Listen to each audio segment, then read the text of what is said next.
शिव समान दाता नहीं, विघ्न निवारण हार, लज्जा मोरी राखिए, नंदी के अस्वार। बोलो कैलाशपति महादेव की जय हो। आज आपको प्रसंग सुना रही हूँ घास का तिनका। रामायण में एक घास के तिनके का भी रहस्य है जो हर किसी को नहीं मालूम, क्योंकि आज तक हमने हमारे ग्रंथों को सिर्फ पढ़ा, समझने की कोशिश नहीं की थी। रावण ने जब माँ सीता जी का हरण करके लंका ले गया तो लंका में सीता जी अशोक वृक्ष के नीचे बैठकर चिंतन करने लगी। रावण बार बार आकर माँ सीता जी को धमकाता था, लेकिन माँ सीता जी कुछ नहीं बोलती थी। यहाँ तक कि रावण ने श्री राम जी के वेशभूषा में आकर माँ सीता जी को भ्रमित करने का भी कोशिश की, लेकिन फिर भी सफल नहीं हुआ।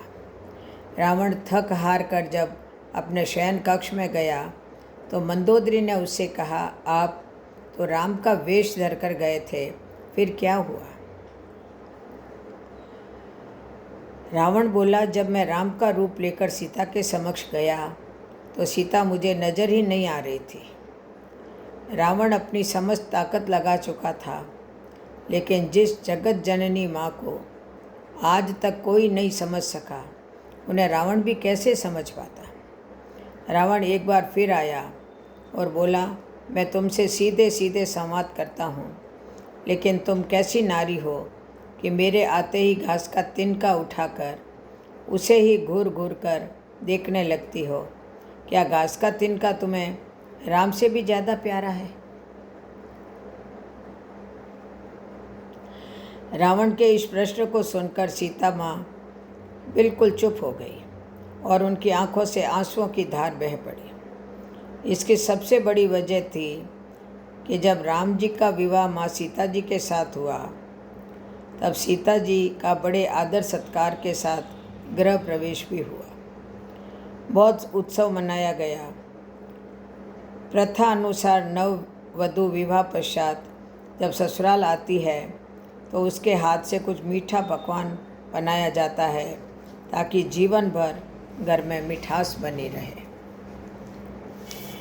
इसीलिए माँ सीता ने उस दिन अपने हाथों से घर पर खीर बनाई और समस्त परिवार, राजा दशरथ एवं तीनों रानियों सहित चारों भाइयों और ऋषि संत भी भोजन पर आमंत्रित थे।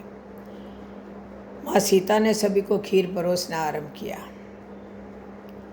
और भोजन शुरू होने ही वाला था कि जोर से हवा का एक झोंका आया।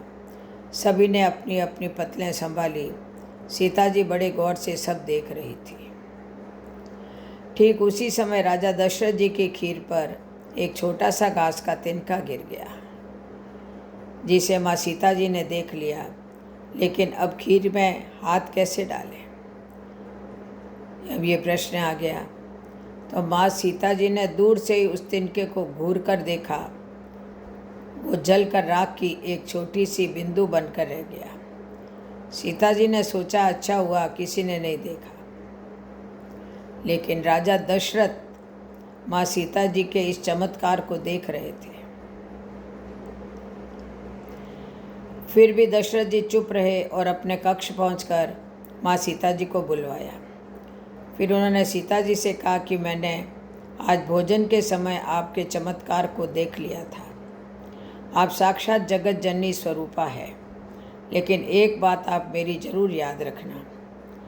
आपने जिस नज़र से आज उस तिनके को देखा था, उस नज़र से आप अपने शत्रु को भी कभी मत देखना। इसीलिए माँ सीता जी के सामने जब भी रावण आता था तो वो उस घास के तिनके को उठाकर राजा दशरथ जी की बात याद कर लेती थी। तृणधर ओट कहत वे देई, सुमिरी अवधपति परम स्नेही। यही है उस तिनके का रहस्य। इसीलिए माता सीता जी चाहती तो रावण को उस जगह पर ही राख कर सकती थी, लेकिन राजा दशरथ जी को दिए वचन एवं भगवान श्री राम को रावण वध का श्रेय दिलाने हेतु वो शांत रही।